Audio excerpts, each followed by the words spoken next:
Today we are starting with a new topic, forced vibration due to rotating and reciprocating unbalance. Sometimes this unbalanced word is also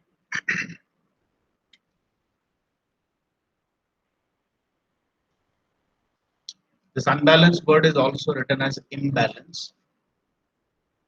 It's the same thing.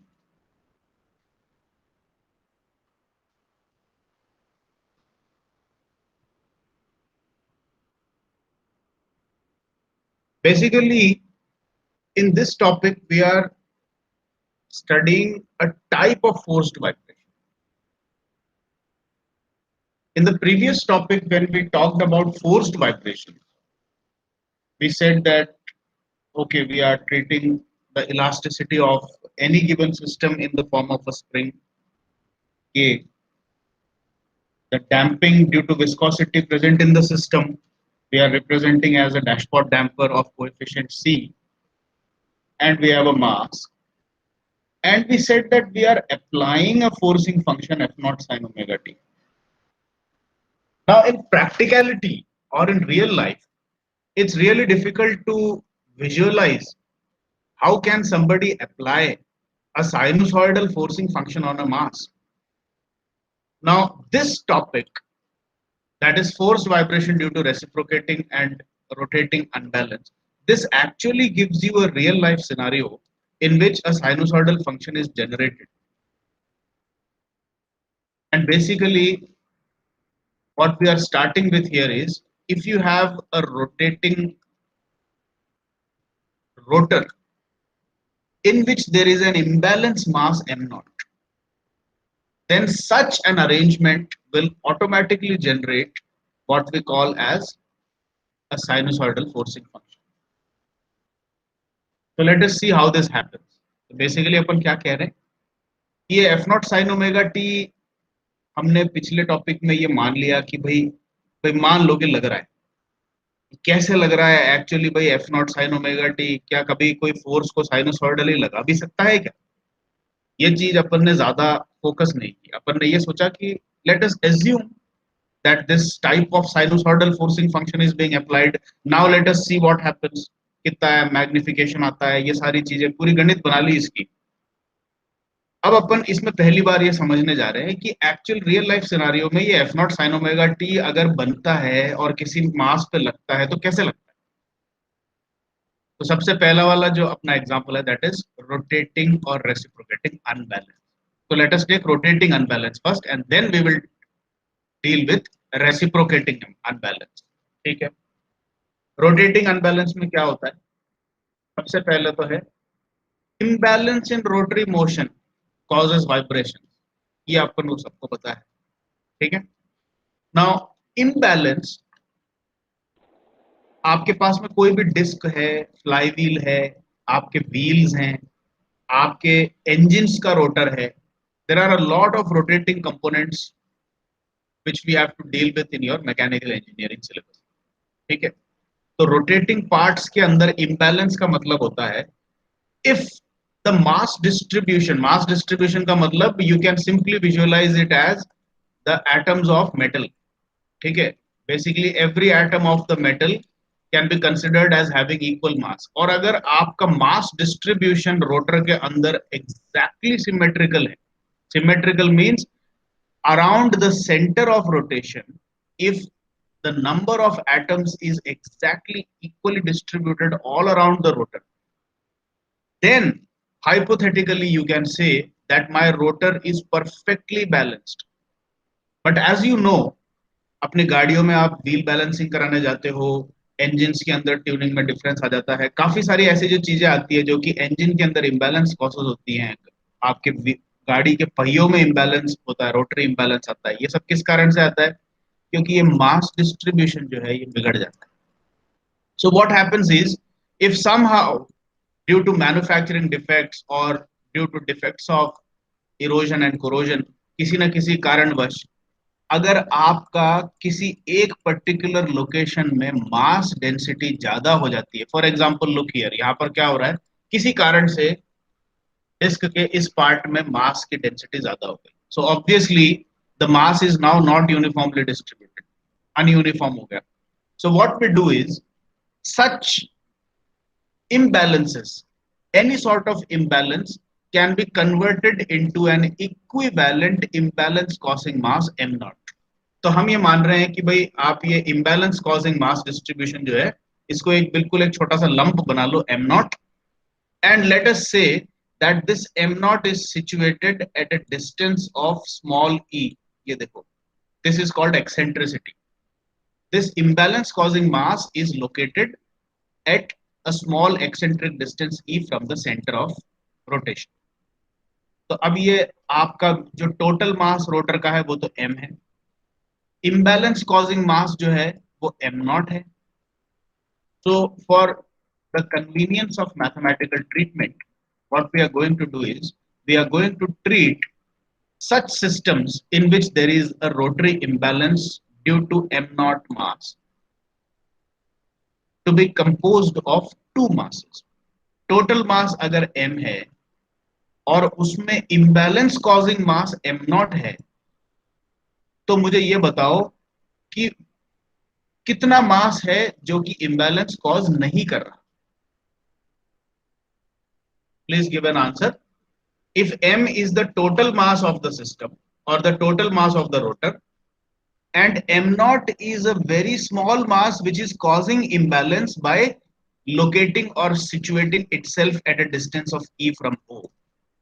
So what is the mass that is not causing imbalance and which is uniformly distributed? m m तो पूरा मास है. m minus m minus m m minus m not बचा हुआ मास हो गया. तो अपन ये कह रहे हैं कि आपका टोटल m जो है अब वो दो पार्ट्स में डिवाइडेड है. एक पार्ट है टोटल m का m माइनस m नॉट जो कि परफेक्टली यूनिफॉर्मली डिस्ट्रीब्यूटेड है और वो कोई इंबैलेंस नहीं कॉज कर रहा, और m का एक दूसरा पार्ट है m नॉट जो कि इंबैलेंस कॉज कर रहा है क्योंकि वो सेंटर से एक्सेंट्रिकली एक जगह पे लंप बन के बैठा हुआ है. तो this is causing imbalance, this is the villain here. ठीक है, और m माइनस m नॉट अपना साथी है, ये इम्बैलेंस कॉज नहीं कर रहा. तो अगर किसी तरीके से मैं m में से ये m नॉट को एलिमिनेट कर दूं तो मेरा जो रोटर है बाकी का मास बचेगा m माइनस m नॉट, और ये परफेक्टली बैलेंस्ड है और कोई वाइब्रेशन नहीं होगी. But anyway we have to deal with the vibrations. तो हम क्या मान रहे हैं, माय m और the total mass is comprised of m minus m naught which is perfectly balanced and m naught which is causing the unbalance.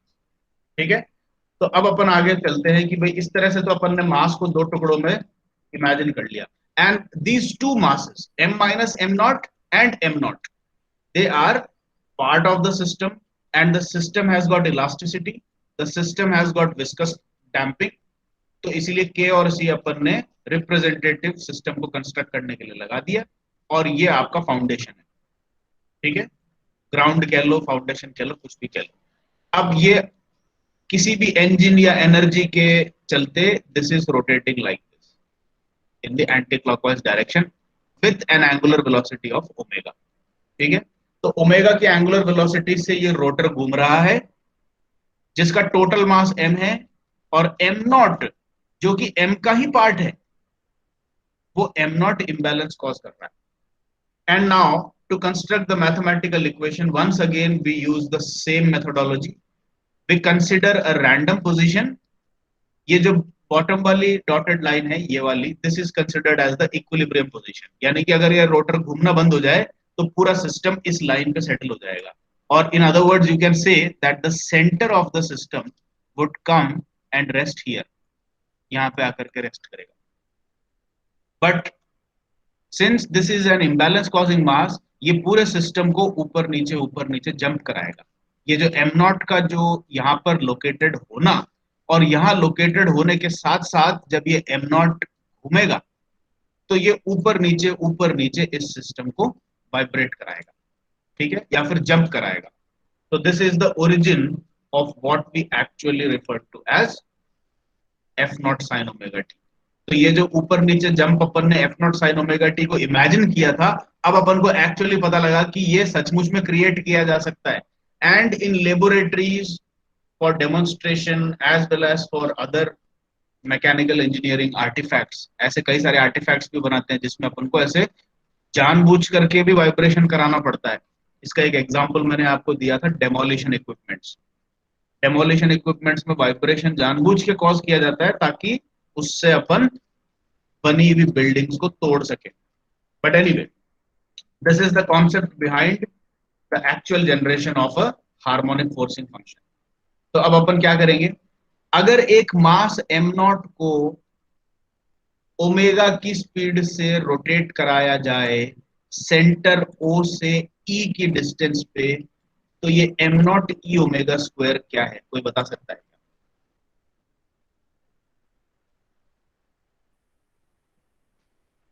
I have constructed it as an outgoing vector. Force, sir, centrifugal force. Centrifugal force, absolutely right.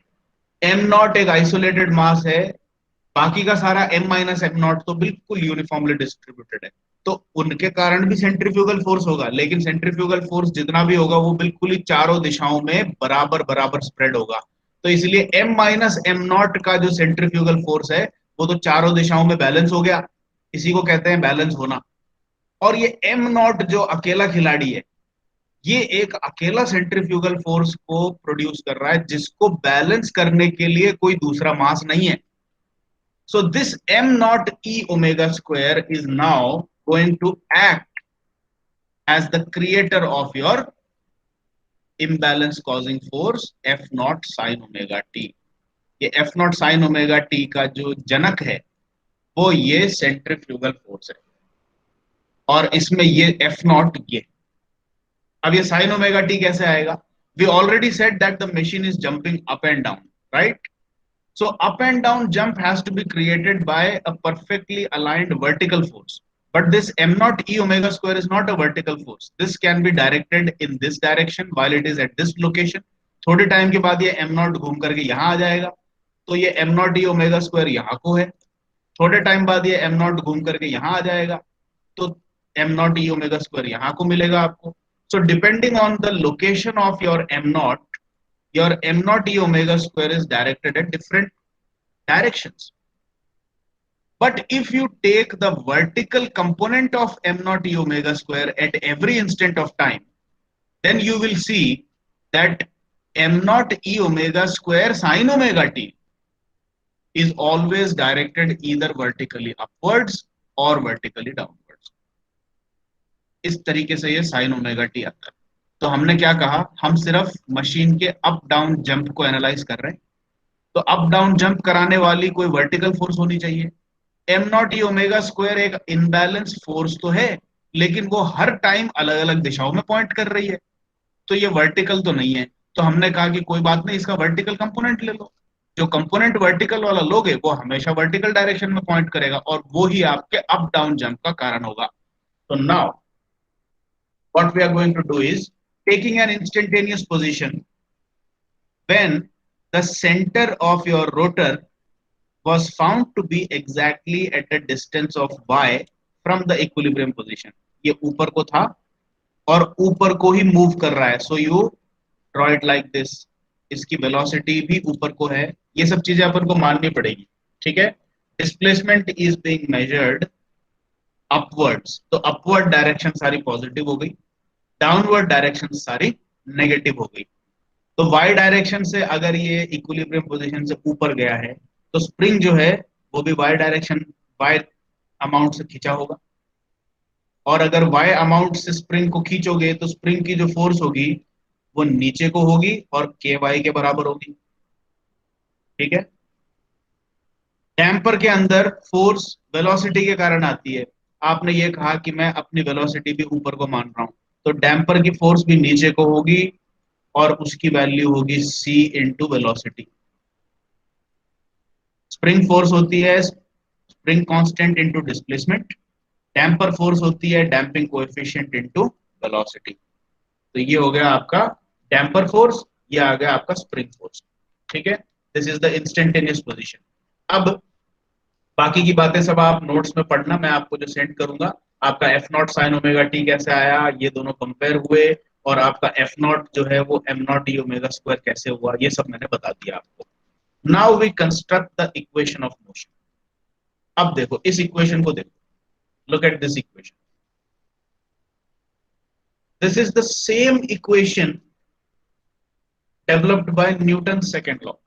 Newton second law क्या कहता है, वापस से एक बार check करें, अपन revise करें. Newton second law says that mass of the system multiplied by acceleration must be kept equal to the sum of all external forces. Linear motion की बात कर रहे हैं, तो इसीलिए लीनियर मोशन किसकी बात कर रहे हैं अपन. आप इससे मत कंफ्यूज हो जाना कि भाई यहाँ तो रोटरी था, अब आप बोल रहे हो कि लीनियर है. रोटरी मोशन तो रोटर का है, लेकिन आपका के और डैम्पर जिस प्लेटफॉर्म से कनेक्टेड है, इस प्लेटफॉर्म की तबीयत अगर आप पूछो तो ये प्लेटफॉर्म तो बोलेगा कि भाई मैं तो ऊपर नीचे उछल रहा हूं, मुझे नहीं पता ऊपर क्या हो रहा है, रोटेशन हो रहा है, रेसिप्रोकेशन हो रहा है, I don't know. The platform containing the rotor and which is eventually connected to the spring and damper is experiencing linear vertical motion, not rotary motion. तो स्प्रिंग और डैम्पर की फोर्सेस को लेकर के अगर आप इस पूरे ब्लॉक का जिसमें कि m माइनस एम नॉट भी है, एम नॉट भी है, सब कुछ है, अगर उसका मोशन अगर आप चेक करें तो that is not rotary. Rotary motion तो एम नॉट का है, वो तो अपन ने ले लिया. ठीक है. So this is the Newton's law has to be constructed for linear motion, not for rotary motion. ठीक है. ओके. अब ये समझने के बाद अपन ने क्या किया, we have constructed this equation. Now let us see how this equation came to be. इसमें आपको ध्यान देने की बात ये है कि यहाँ पर मास इनटू एक्सेलरेशन एक बार, फिर मास इनटू एक्सेलरेशन दूसरी बार, फिर equal to summation of forces रखा गया है. This is the summation of forces part. ठीक है. और ये पार्ट तो आसान है. समेशन ऑफ फोर्सेस देखो, आपका जो टोटल मास जो है, ये पूरा ब्लॉक आपका टोटल मास है. ठीक है. इस पूरे ब्लॉक पे जो एक्सटर्नल फोर्सेस डाल रही हैं वो सिर्फ स्प्रिंग डाल रही है और डैम्पर डाल रही है. These are the only two external forces. ठीक है. Acting on the mass, and we already discuss that they are acting in the downward direction, and we already decided that the upward direction is positive. So these two forces must be negative, क्योंकि ये downward direction में है. तो आपका summation of forces जो है वो तो सीधे सीधे क्या आ गया, minus k y plus minus c into d y by D t. ये तो हो गया summation of forces. Now let us check out why the mass into acceleration part of your Newton's equation was written like this. ये थोड़ा complicated और अटपटा सा लग रहा है, लेकिन इसको समझना बहुत आसान है. Let us go back to the diagram and check why this equation comes out like this. We have already said कि आपका जो रोटर है उसके दो मासेस हैं. एक तो m माइनस एम नॉट मास हम मान रहे हैं जो कि बिल्कुल ही यूनिफॉर्मली डिस्ट्रीब्यूटेड है. तो अगर m minus M not mass uniformly distributed है इस पूरे डिस्क पे, तो मेरे को कोई एक जना बता दो कि इस m माइनस एम नॉट मास को एक पॉइंट पे अगर मैं रखना चाहूं तो वो कौन सा पॉइंट होगा. I will repeat the question once again. Please listen to me carefully. I am saying that m minus m naught mass is uniformly distributed throughout the rotor. But I want to locate or situate this m minus m naught at a single point. Which point would that be? Sir, O. Center. Very good. आपका rotor के around अगर बिल्कुल uniform distribution है तो उसका जो centre of gravity यानी कि उसका ज्योमेट्रिक सेंटर O, सेंट्रॉइड खुद उसका सेंटर ऑफ ग्रेविटी बन जाएगा. तो आपका m माइनस एम नॉट यहां बैठा है. ठीक है. m नॉट आपने पहले ही बोल दिया कि भाई हम m नॉट जो है वो बाकी बचा हुआ मास है और वो इम्बैलेंस कॉज कर रहा है, और वो इम्बैलेंस इसीलिए कॉज कर रहा है क्योंकि वो सेंटर से e डिस्टेंस परे हट के लोकेटेड है. So now you have two masses, m minus m naught located at O and m naught located at a distance e from O. And in this instantaneous position, the location of m naught is here at an angular displacement of omega t from the horizontal line. ठीक है. तो अब instantaneous position में देखो ये कहानी कैसे change होती है. आप ये पूछो इंस्टेंटेनियस पोजीशन में m minus M not equilibrium position से कितना दूर है? आपने कहा y दूर है। इंस्टेंटेनियस पोजीशन में m नॉट मेरा इक्विलिब्रियम पोजीशन से कितना दूर है? तो आपने कहा कि चलो ये देखते हैं, इधर से एक हॉरिजॉन्टल लाइन खींची, यहां से यहां तक तो y है ही, लेकिन ये एडिशनल डिस्टेंस और है, ये कितनी है कोई बता सकता है क्या? E sin omega t. This is e sign omega T.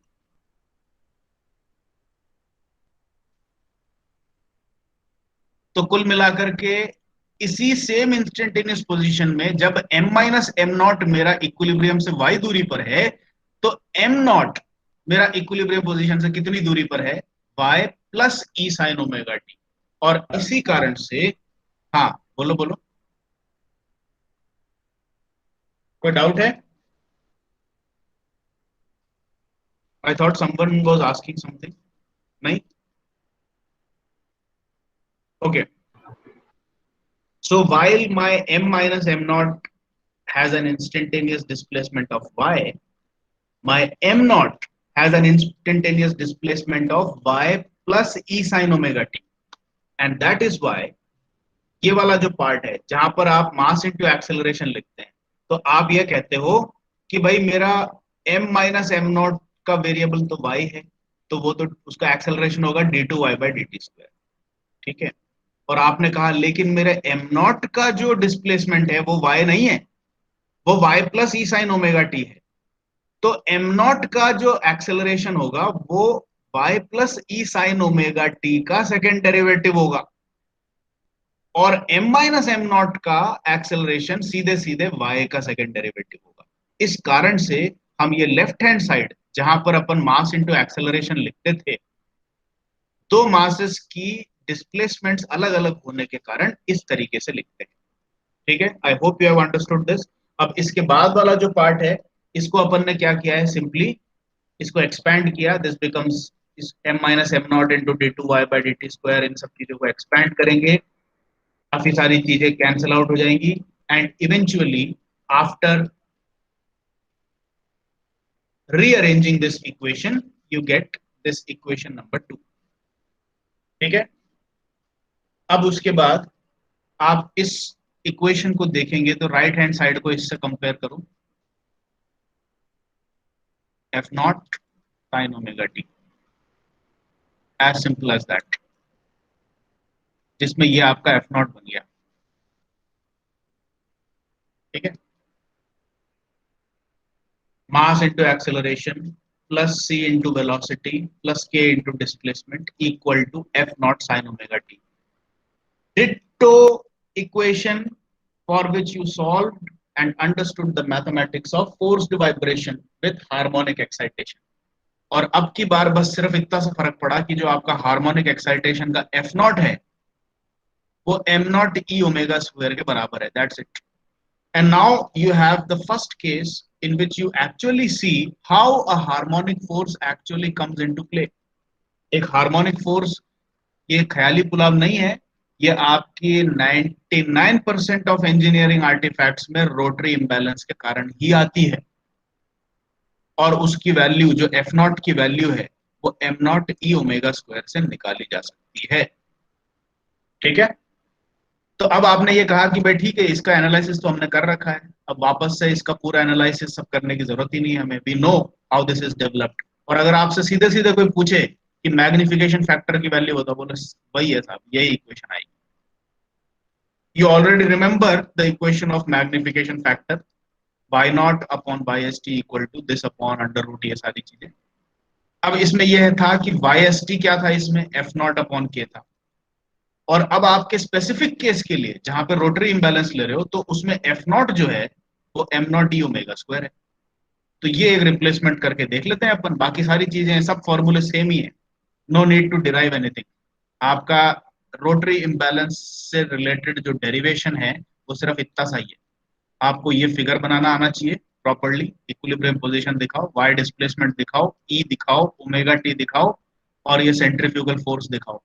और उसके बाद दो लाइन में ये बातें कर लो, F naught sine omega T, ये सारी चीजें हैं। And you directly put this equation, उसको रीअरेंज करो, ये आ गया, बस इतना सा डेरिवेशन है इसका, वेरी इजी डेरिवेशन।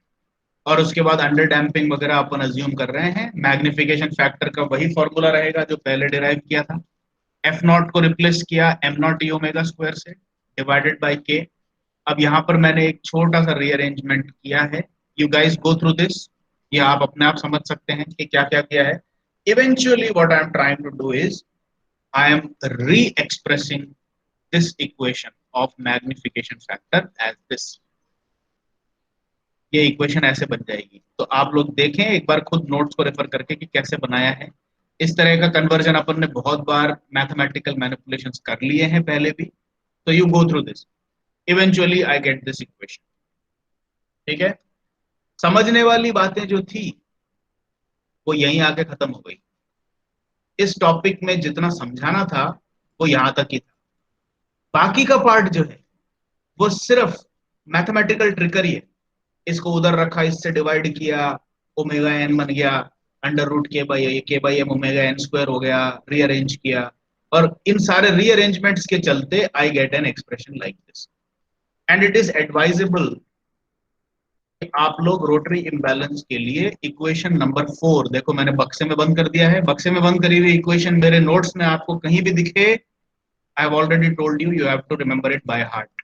आपको एक फॉर्मूले की एक छोटी सी बुकलेट बनाने के लिए मैंने एडवाइस किया था, तो this formula directly goes into that booklet. ठीक है, equation for phi remains the same, phi is equal to tan inverse 2 zeta r, same रहेगा, क्योंकि ये जो है बेसिकली आज का टॉपिक जो अपन पढ़ रहे हैं ये एक एक्सटेंशन है जो अपन ने पहले डिराइव किया था उसका। वापस से दिखा दूं आपको, फोर्स्ड वाइब्रेशन का एक स्पेसिफिक एग्जांपल ले लिया है, बाकी सब कुछ वही है, बस आपने सिर्फ इतना सा रिप्लेसमेंट किया कि ये एफ नॉट को डिफाइन कर दिया M naught e omega square के तौर पे, that's all, this becomes rotary imbalance now. बाकी चीज तो वही फोर्स्ड वाइब्रेशन का ही केस है ये, और वही सारा सेम डेरिवेशन रहेगा, बस एफ नॉट को आपने m naught e omega square से डिफाइन कर दिया, that's all, no difference at all apart from this. So your phi also remains the same, even your magnification factor remains the same। ये अगर आप मेरे से पूछो तो ये y naught upon y s t का जो मैग्निफिकेशन फैक्टर का फॉर्मूला आपने पहले याद किया हुआ है, इसमें और इस इक्वेशन नंबर 4 में कोई फर्क नहीं है। बस आपने यहां पर क्या किया, वाई एस टी में जो एफ नॉट आता है उसकी जगह इसको रख के देख लिया और इसको रीअरेंज किया, और रीअरेंज करके अपनी सहूलियत के हिसाब से एक नया फॉर्मूला क्रिएट कर लिया। But actually speaking equation number 4 and the expression for magnification factor, they are exactly the same, उसमें कोई फर्क नहीं है, बस थोड़ा सा रीअरेंजमेंट है, बस और कुछ नहीं। ठीक है, but anyway as a formula you remember this, rotary imbalance की बात होती है तो ये आपके माइंड में आना चाहिए इक्वेशन। ओके, तो फाई यही रहेगा। अब आगे चलते हैं, now we come to reciprocating imbalance. ठीक है, रेसिप्रोकेटरी इम्बैलेंस का मतलब है, इस फिगर को देखो, रेसिप्रोकेटरी मोशन क्या होता है, किसी भी पिस्टन सिलेंडर अरेंजमेंट में जो रेसिप्रोकेटिंग पार्ट होता है दैट इज द पिस्टन। ठीक है, this is a complete cylinder and piston arrangement, this is the connecting rod, ये देखिए ये कनेक्टिंग रॉड है, this is called as the crank rod, crank shaft यहां पर है, आपके परपेंडिकुलर है इसलिए आपको दिखेगी नहीं।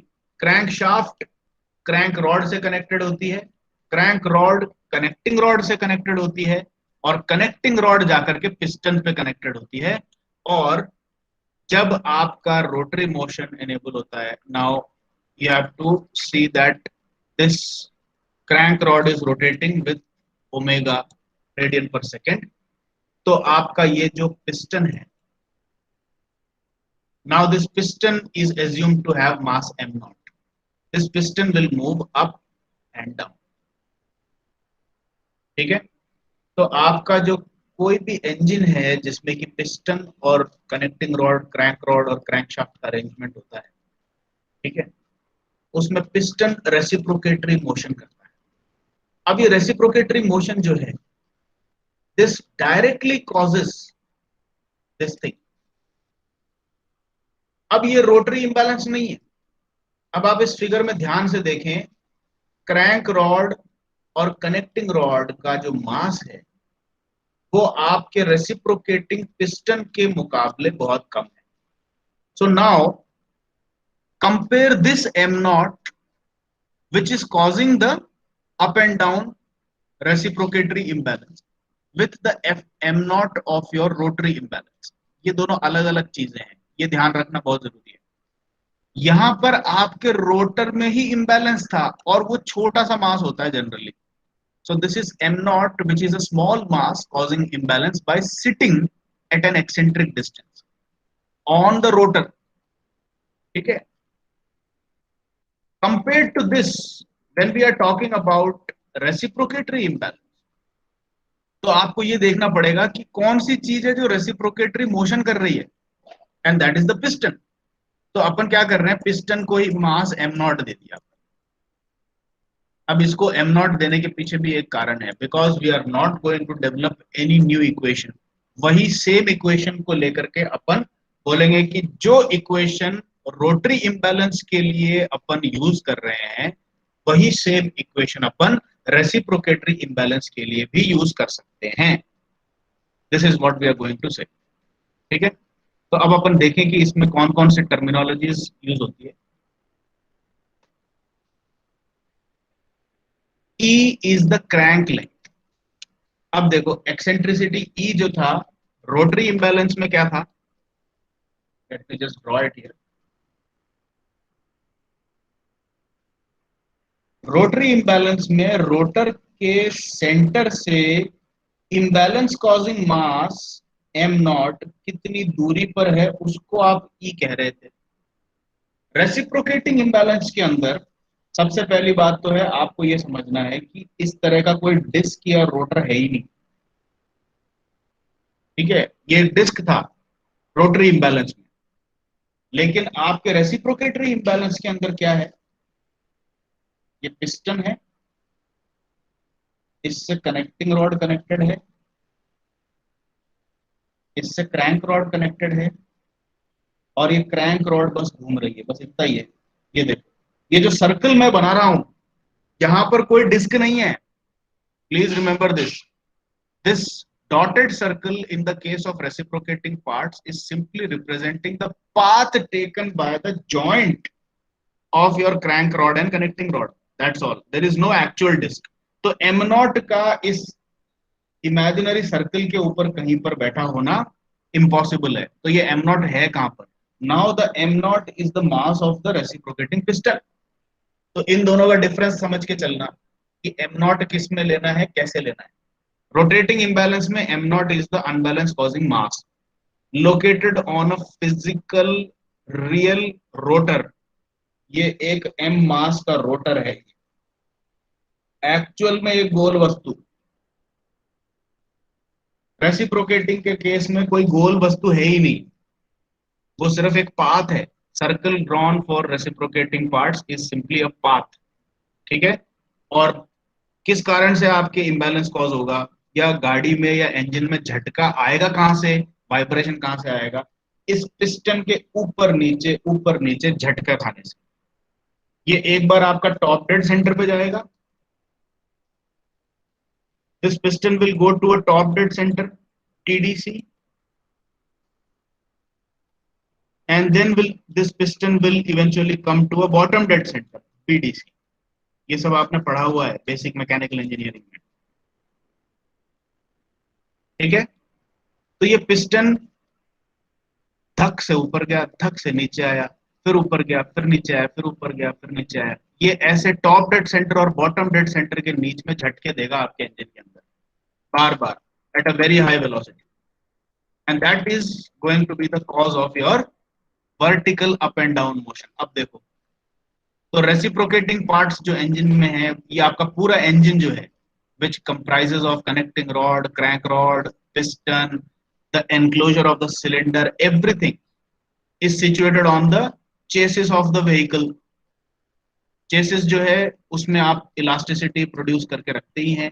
The parts have got elasticity and there is a lot of lubrication in your moving parts of your vehicle, so that can be converted in as a damper.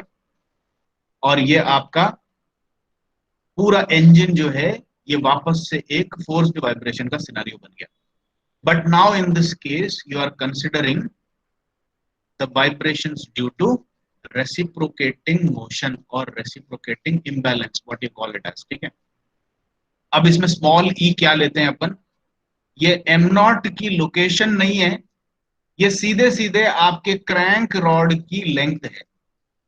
कि आपका कनेक्टिंग रॉड जो connect हो रहा है ना crank rod से, वो crank rod कितना लंबा है, वो हो गया ई. ठीक है. और आपके रोटरी इंबैलेंस के केस में ई क्या था, it is the actual location of m naught as an imbalance causing mass on the physical rotor. तो ये एम नॉट अलग है, ये एम नॉट अलग है. ठीक है. और उसी तरीके से ये ई जो रोटरी में था वो अलग है, और ई जो रेसिप्रोकेटिंग में है वो अलग है. अब की बार ई जो है that is directly the crank length.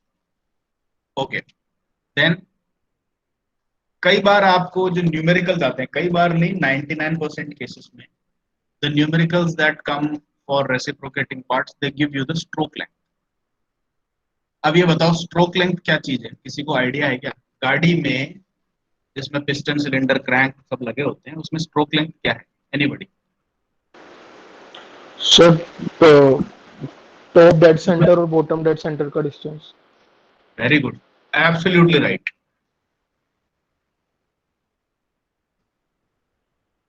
Top dead centre और बॉटम डेड सेंटर के बीच का डिस्टेंस. अब ये देखो, when the piston is at the top dead center, तो कनेक्टिंग रॉड ऐसे होगा,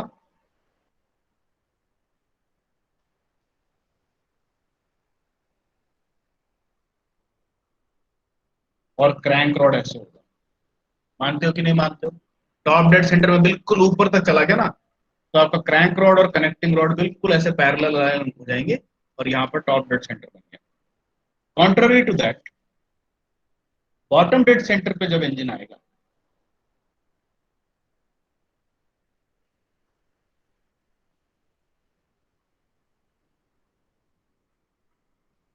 तो भी ऐसा ही एक अलाइनमेंट मिलेगा, लेकिन अब की बार ऐसा मिलेगा.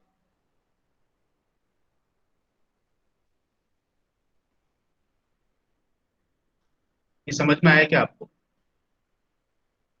Yes.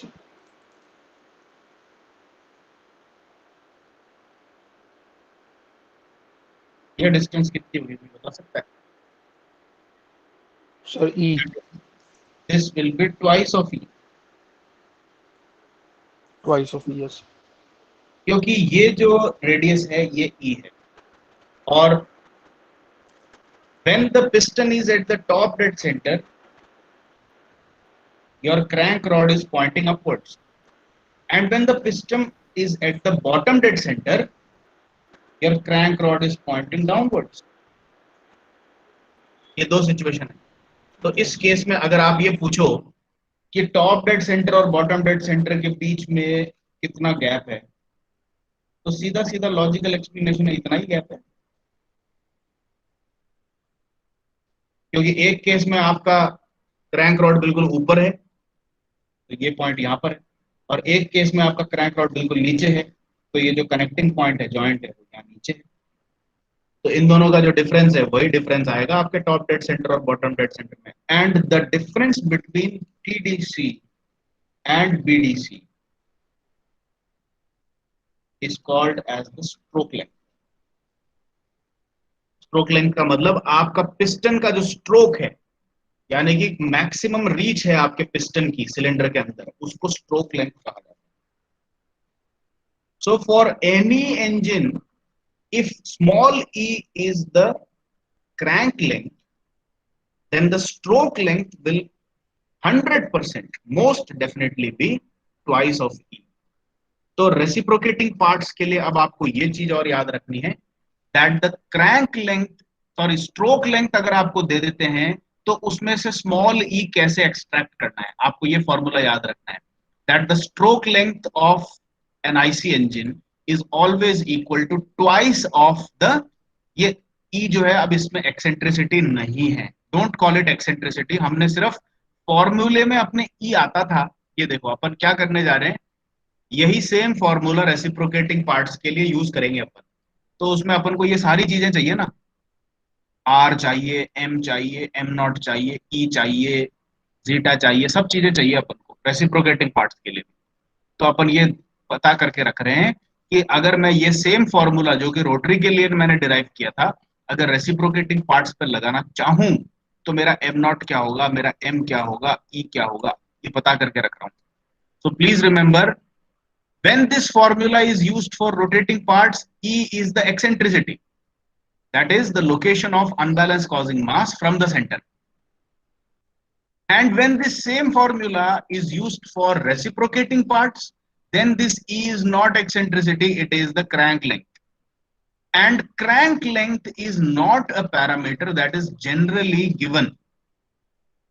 What is generally given is the stroke length. Engine का कभी भी कोई क्रैंक लेंथ नहीं बताता है, इंजन का हमेशा स्ट्रोक लेंथ पैरामीटर डिफाइंड होता है।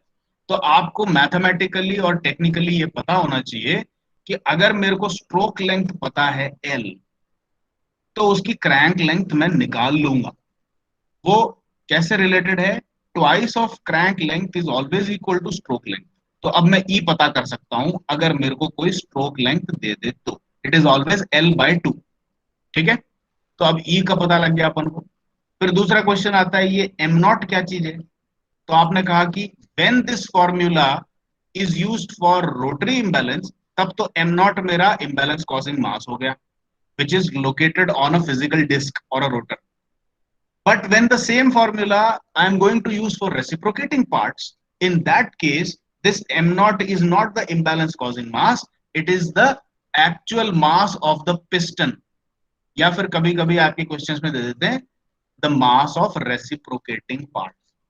तो रेसिप्रोकेटिंग पार्ट्स जरूरी नहीं है कि पिस्टन हो, कोई भी चीज रेसिप्रोकेट कर सकती है। ऐसे काफी सारी इंजन हैं जिसमें कि किसी मास को रेसिप्रोकेट कराया जाता है, but that mass is not a piston. तो हर इंजन में एक पिस्टन और सिलेंडर मिलना जरूरी नहीं है, रेसिप्रोकेटरी मोशन हो सकता है और वो पिस्टन हो या नहीं हो, यह भी हो सकता है। So sometimes m naught is also called as the mass of reciprocating parts. यानी कि आपके किसी भी मैकेनिकल गैजेट के या मशीन के अगर कोई ऐसा मास है जो कि रेसिप्रोकेटिंग मोशन कर रहा है तो उसको m naught बोलोगे आप, बस इतना सा। और an IC engine obviously m naught is a piston। ठीक है, ये यहां पर लिख दिया, m naught is the mass of reciprocating parts, mass of piston in the case of IC engine। अब इसमें ये बात आती है कि अपन जनरली ये जो फॉर्मूला अपन कह रहे हैं कि हम रेसिप्रोकेटिंग पार्ट्स के लिए यूज कर लेंगे, तो वो कब करेंगे और क्यों करेंगे, उसकी एक कंडीशन भी है। आपको कोई भी एक रेसिप्रोकेटिंग इंजन बना करके दे दे तो आप फटाक से ये फॉर्मूला अप्लाई नहीं कर सकते। किस कंडीशन में कर सकते हो? The condition in which you can apply this formula is this: when the value of your stroke length is extremely small compared to the value of your connecting rod length। ये देखो, connecting rod की length अभी तक अपन ने discuss नहीं की, ये भी तो काम आती है। कनेक्टिंग रॉड की लेंथ अगर L है और क्रैंक रॉड की लेंथ अगर E है, तो अगर आपके पास में ऐसी इंजन है, ऐसी मशीन है कि E की वैल्यू L की वैल्यू से काफी छोटी है, तो उस केस में the formula of rotating imbalance can be directly used for reciprocating imbalance also. अब पते की बात यह है, ये तो कंडीशन तो है, लेकिन आपके जितने भी न्यूमेरिकल आएंगे उसमें ये कंडीशन वो स्पेसिफाई नहीं करेंगे। वो तो बस क्वेश्चन बना करके दे देंगे कि मास ऑफ रेसिप्रोकेटिंग पार्ट ये है, फलाना फलाना, जल्दी से ये सारी चीजें निकालो। तो आपको क्या करना है, for your syllabus I am already telling you कि ये लिमिटेड है कि आपकी रेसिप्रोकेटिंग पार्ट्स के क्वेश्चन में E को L से स्मॉल आप अज्यूम करेंगे ही करेंगे, you assume it like that. ठीक है, इसके अलावा और कोई आपके पास में स्कोप है नहीं, फॉर्मूला भी नहीं दिया है आपको। ठीक है, सो we assume that this condition is fulfilled, and therefore for reciprocating parts we are allowed to make use of the same equations. That's it. तो रोटेटिंग पार्ट हो चाहे रेसिप्रोकेटिंग पार्ट हो, ये दो फॉर्मूले आपके सेट हो गए. ठीक है, और कोई फॉर्मूला है नहीं इसमें, ये सिंपल सा टॉपिक है. इसके बाद में एक बार ये फ्रीक्वेंसी रिस्पॉन्स कर्व्स और इसके अलग से बन जाते हैं. बट प्लीज रिमेंबर, ये जो फ्रीक्वेंसी रिस्पॉन्स कर्व्स हैं, यहां पर वाई एक्सिस पे मैग्निफिकेशन फैक्टर नहीं है. Let me show you the difference between these two curves. For general case of spring damper mass with a general f naught sin omega t forcing function, आपकी frequency response curves जो बनती थी उसमें x axis पे लिया जाता था omega upon omega N, या फिर जिसको आप आर भी कहते हैं, और वाई एक्सिस पे लिया जाता था मैग्निफिकेशन फैक्टर. और मैग्निफिकेशन फैक्टर क्या था? Y naught upon y s t. ठीक है, और वो कर्व्स ऐसे आते हैं.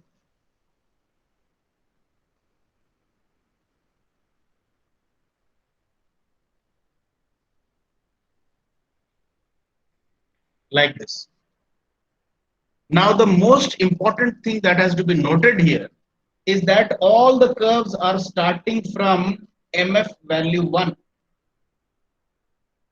mf की 1 वैल्यू से सारे कर्व स्टार्ट होते हैं अगर आप एक्चुअल फ्रीक्वेंसी रिस्पॉन्स कर्व्स बनाए तो. ये कर्व्स देखिए, ये कहां से स्टार्ट हो रहे हैं? They are starting from 0. Why? Because x axis पे तो अभी भी ओमेगा बाई ओमेगा एन है, या फिर आपका आर है फ्रीक्वेंसी रेशियो, लेकिन वाई एक्सिस पे ये मैग्निफिकेशन फैक्टर नहीं है. ये आपने जो स्पेसिफिक आपका फॉर्मूला कंस्ट्रक्ट किया था, this is not the magnification factor. ठीक है, एमएफ नहीं है ये. वाई नॉट, अच्छा एमएफ बनाना हो तो ये क्या होगा? अगर मेरे को रोटरी इम्बैलेंस के लिए एमएफ पता करना है तो वो कहां से पता करूंगा? एमएफ की डेफिनेशन ही y naught upon y s t होगी. वाई नॉट तो एम्पलीट्यूड है, तो वैसे ही रहेगा. वाई एस टी क्या होता है? एफ नॉट अपॉन के होता है. एफ नॉट आपके रोटरी इम्बैलेंस के लिए क्या है? M naught e omega square है. तो वाई एस टी जो है वो ये हो गया. तो अगर मैं मैग्निफिकेशन फैक्टर बनाना चाहूं रोटरी इम्बैलेंस के लिए तो वो होगा y naught upon m naught e omega square by k. और अगर मैं ये कहूं कि भाई रोटरी इम्बैलेंस के लिए magnification factor versus frequency ratio का कर्व बना के दिखाओ, तो आप ये फिगर नहीं बनाएंगे. या आपको ट्रिक किया जा सकता है, आरटीयू के अंदर क्वेश्चन भी इस तरह का आ सकता है.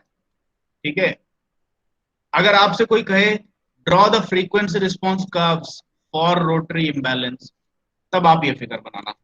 ठीक है, क्योंकि फ्रीक्वेंसी रिस्पॉन्स कर्व्स तो है, बस फर्क इतना ही है कि वाई एक्सिस पे मैग्निफिकेशन फैक्टर नहीं बैठा.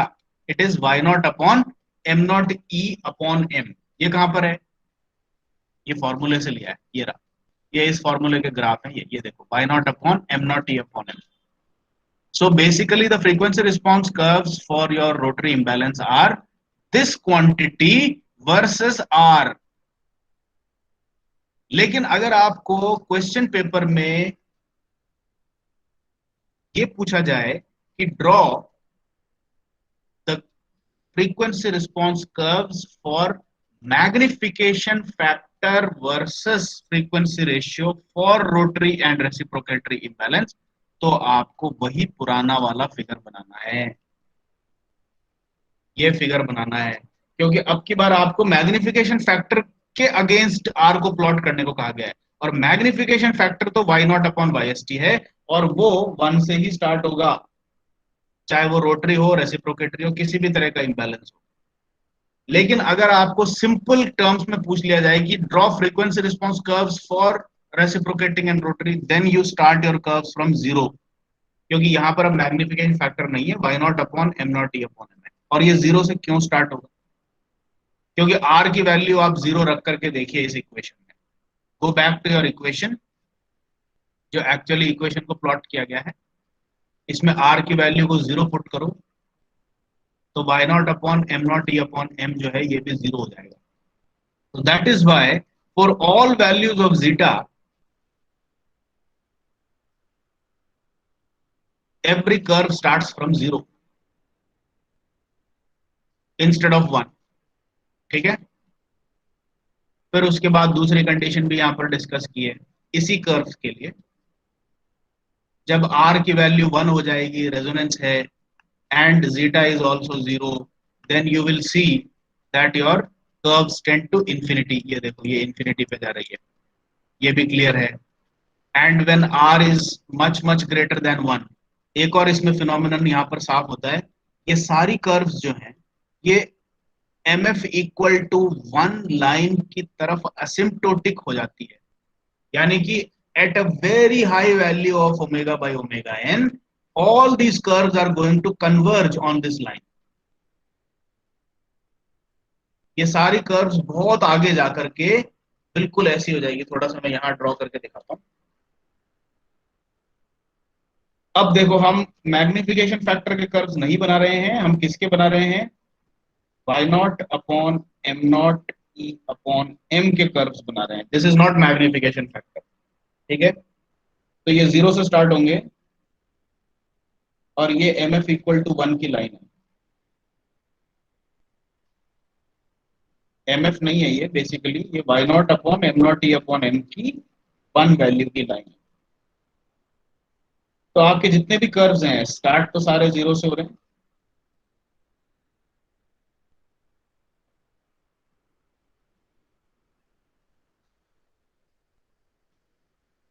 They are all going to converge towards this line at infinity. In other words, when the value of r, which is taken on the x-axis, becomes extremely high, which is much greater than 1, ठीक है, बहुत high है, हजारों लाखों में अगर r की value ले ली जाए hypothetically, then you will see all these lines converging on mf equal to 1 line. This is what is said here। ठीक है, ये यहाँ पर मैथमेटिकली लिखा हुआ है, but these are the general observations. अगर आपको frequency response curves for rotating and reciprocating imbalance पूछा जाए तो जीरो से स्टार्ट होने वाले कर्व्स बनाने हैं। अगर आपको स्पेसिफिकली ये कहा जाए कि for rotating and reciprocating parts draw the frequency response curves depicting magnification factor versus frequency ratio, तो आपको वो पुराने वाले कर्व्स बनाने हैं। ये जीरो से स्टार्ट नहीं होंगे, ये mf इक्वल टू 1 पे स्टार्ट होंगे, ये वाले कर्व बनाने। तो ध्यान रखना है क्या पूछा गया है। तो दो तरह के फ्रीक्वेंसी कर्व सीख लिया अभी आपने। ठीक है, एक तो y naught upon m naught e upon m को लेकर के, और एक मैग्निफिकेशन फैक्टर को लेकर के, दोनों अलग अलग बनेंगे। तो this was the discussion about rotary imbalance। In the second lecture today, which is at 12:30 p.m, अपन अगला टॉपिक पढ़ेंगे, स्टार्ट करेंगे forced vibration due to excitation of support. ये थोड़ा सा लंबा टॉपिक है, देखेंगे अपन इसको कहां तक कवर कर पाते हैं, but our target is to finish all the numericals of both this topics. ये 10th नंबर के नोट्स हैं, forced vibration due to excitation of support, and 9th topic forced vibration due to rotating and reciprocating imbalance. तो इसकी theory तो अपन ने cover कर ली है, इसके न्यूमेरिकल्स आज नहीं करेंगे। एक बार अपन एक्साइटेशन ऑफ सपोर्ट के थ्योरी को समझ लें, उसके बाद अपन एक साथ में इन सबके न्यूमेरिकल्स के लिए एक अलग सेशन रखेंगे। ठीक है, तो having said this, I will stop the lecture here.